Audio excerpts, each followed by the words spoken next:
इतिहास मिट गया वीरों का, इतिहास मिट गया वीरों का। हम याद दिलाते हैं, हम याद दिलाते हैं। हम जय सुहेल वाले हैं, राजभर कहलाते हैं, राजभर कहलाते हैं।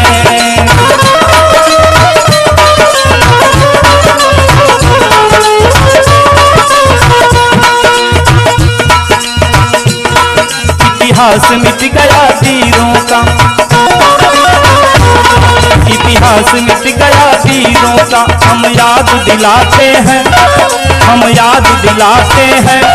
हम जय सुहेल वाले हैं, राजभर कहलाते हैं, राजभर कहलाते हैं।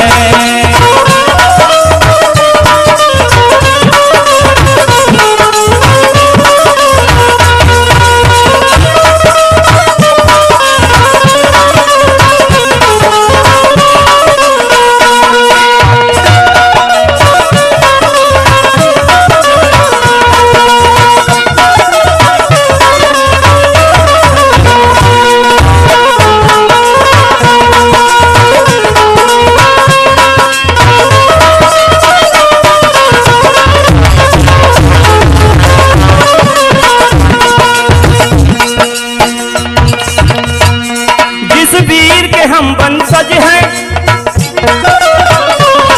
जिस वीर के हम वंशज हैं, कभी हार नहीं देखा।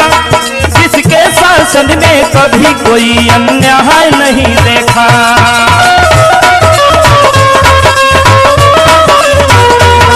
जिस वीर के हम वंशज हैं, वह हार नहीं देखा।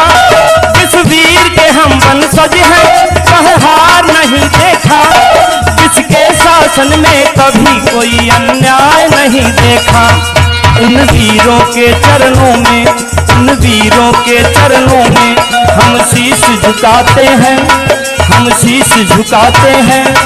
हम जय सुहेल वाले हैं, राजभर कहलाते हैं, राजभर कहलाते हैं।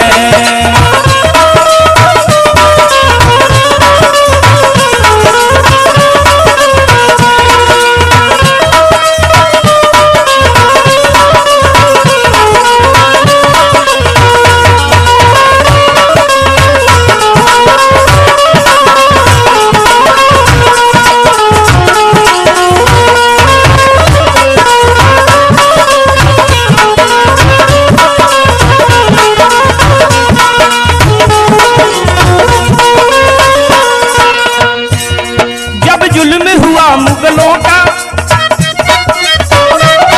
जब जुल्म हुआ मुगलों का, हमने ही संहारा। गाजी सा अन्यायी को दौड़ा दौड़ा मारा।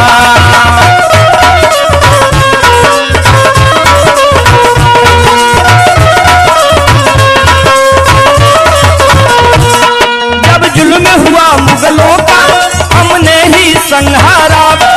गाजी सा अन्यायी को दौड़ा दौड़ा मारा। जिनकी यादों का हर दिल में, जिनकी यादों का हर दिल में हम अलख जगाते हैं, हम अलख जगाते हैं।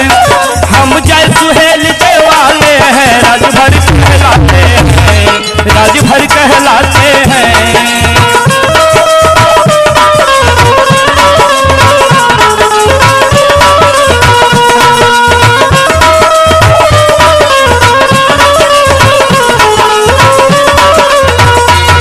इतिहास मिट गया वीरों का, इतिहास मिट गया वीरों का। हम याद दिलाते हैं, हम याद दिलाते हैं।